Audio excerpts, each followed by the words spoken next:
गुरु परम मंगलमय मंगल करण दीन बंधु गुरु सन जन्म मरण दुख दमन हित बारंबार नमन। बोलिए सद्गुरुदेव की जय।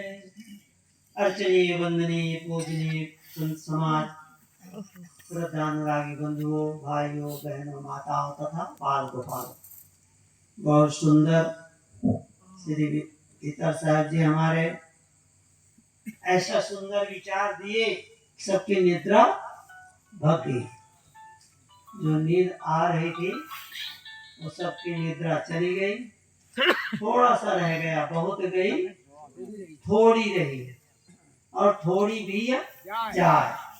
इसीलिए आप चिंता न करो, 1-2 मिनट में हम समाप्त कर देंगे, क्योंकि 1 बजे तक का टाइम है, तो जो टाइम है उसे भी 12:30 हुआ है। इसलिए आप लोग बहुत सौभाग्यशाली हैं। देखो साहेब का इतना भाव प्रेम, स्वामी नारायण के संत पधारे, यहाँ भी पधारे थे, वहाँ करखड़ी भी पधारे थे। धर्म कीर्ति स्वामी के बहुत अच्छे संत, वहाँ भी कबीर जयंती में आए थे। तो ऐसे संतों का मिलन हो, कितना सुंदर, बहुत सुंदर विचार आए।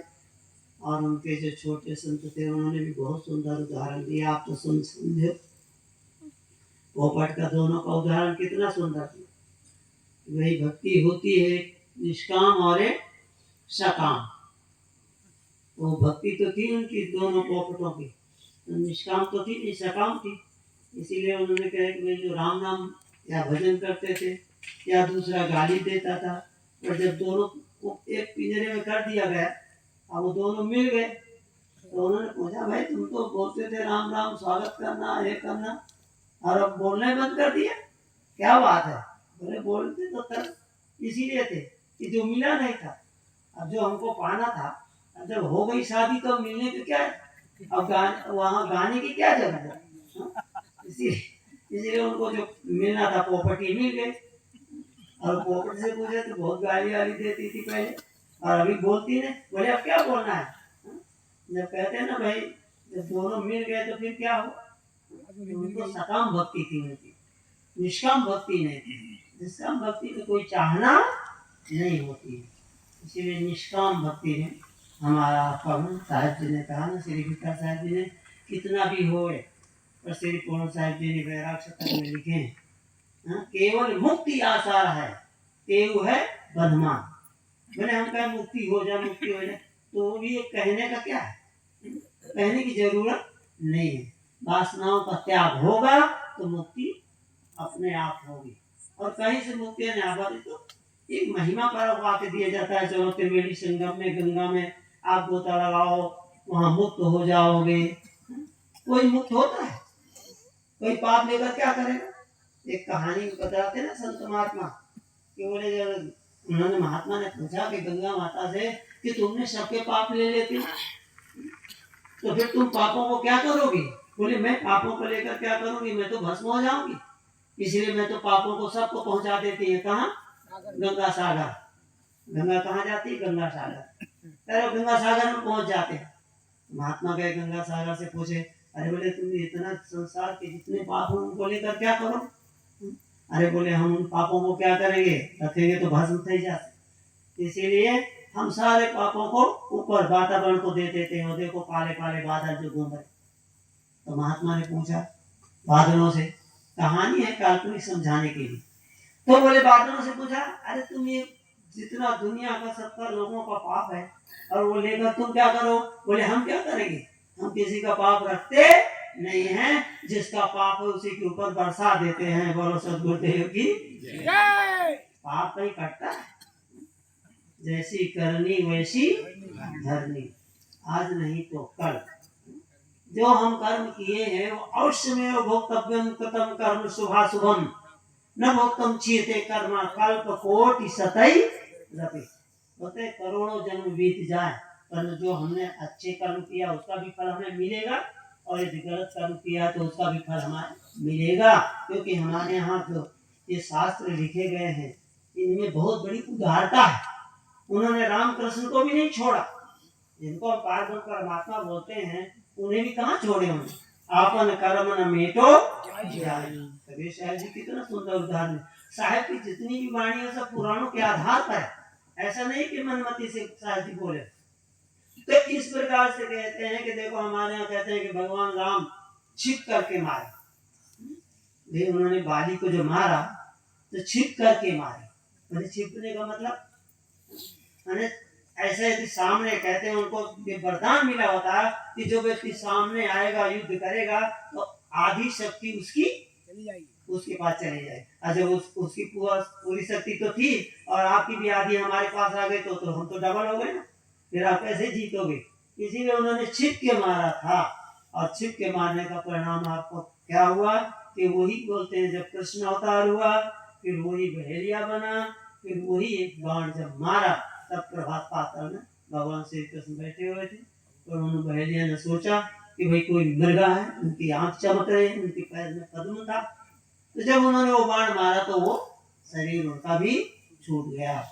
इसीलिए कहते हैं कि जो कर्म की गति है वो कभी मिटती नहीं है। साहब ने तो पूरा गिना दिए है कि आपन कर्म न मेटो जाई, कर्म का लिखा मिटे दो कैसे जो युग कोट सिराई। गुरु विशिष्ट मिल लगन सुधायो सूर्य मंत्र एक दीना सो सीता रघुनाथ विवाही फल एक संचन कीन। होते हैं देखो हम आप लगन मुहूर्त देखते हैं, कहते हैं मुहूर्त देख करके शादी करो लगन करो, पर बोले गुरु वशिष्ठ में लगन सुधार। भगवान राम जी की शादी जब हुई थी तो गुरु वशिष्ठ साक्षात उनका मंत्र पढ़े, सूर्य मंत्र एक दीना। सूर्य मंत्र कौन है? जब आप बोलते ओम भूर्भुवस्सुवः तत्सवितुर्वरेण्यं भर्गो देवस्य धीमहि धियो यो न प्रचोदयात्। ये जो मंत्र है तो कहते हैं सूर्य मंत्र साक्षात आकर के उन्होंने दिया, पर क्या हुआ? बोले सीता हरण मरण दशरथ को विपत पे विपत हरी कर्मगत टारे। कर्मों की गति कभी मुक्ति नहीं है। इसीलिए हमारे संत महापुरुष कहते हैं कि हमेशा सत्संग में जाओ। और साहब ने तो दोहा रह गया बोले नहीं, साहब का इस दोहा वहाँ कहा जाता है हमेशा कि परखे और दूसरा परखावे। परखे परखावे सदा, बोले कहाँ? बोले सत्संगत के बीच। ऐसे संतों के लिए साहब कहते हैं कि ताको हमारी बंदगी किंचित रहे ना कीच, थोड़ा भी कसर नहीं रह जाना चाहिए। यदि आप वासना मुक्ति चाहते हो तो बोले मुक्ति कभी होगी? मुक्ति तभी होगी कहें कबीर साहब जी कहते हैं आशा छोड़ के होए निराशा, और कहें कबीर तब दे तमाशा। जब आशाएं, जब तक आशाएं रहेंगी, कामनाएं रहेंगी, चाहनाएं रहेंगी, वासनाएं रहेंगी, तब तक मुक्ति कहाँ से मिलेगी? और हम आप देखें तो हम आप समझें तो हम आप सब मुक्त हैं। बोले किससे मुक्त है? कोई बीड़ी से पीता रहा, बीड़ी त्याग दिया तो मुक्त हो गया कि नहीं हो गया?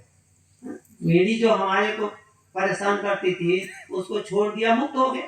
कोई दारू पीता था और दारू से आया संतों के बीच में और उस दारू छूट गई तो वो लोग उससे मुक्त हो गया कि नहीं मुक्त हो गया? तो ये वासनाएं जो संसार के व्यसन हैं, इसीलिए हमारे संत महापुरुष के कहते हैं कि सद्गुणों को ग्रहण करो और दुर्गुणों का त्याग करो। मानुष तेरा, कभी शायद उन्होंने नहीं कहा हिंदू तेरा गुण बड़ा, मुसलमान तेरा गुण बड़ा, ईसाई तेरा गुण बड़ा, कुछ नहीं कहा। क्या बोले? मानुष तेरा गुण बड़ा। मनुष्य की विशेषता है तो गुणों की है, नहीं तो उसमें कौन विशेषता? हमारे साहब बोलते थे, नजर साहब जी नहीं कहते थे कि गाय के छान को ला करके तो लीप पोत के सफाई की जाती है, पर बताओ मनुष्य को क्या उसको कोई लाभ है? घर के छू जाता है तो हम आप साबुन लगाते हाथ धोते हैं पवित्रता।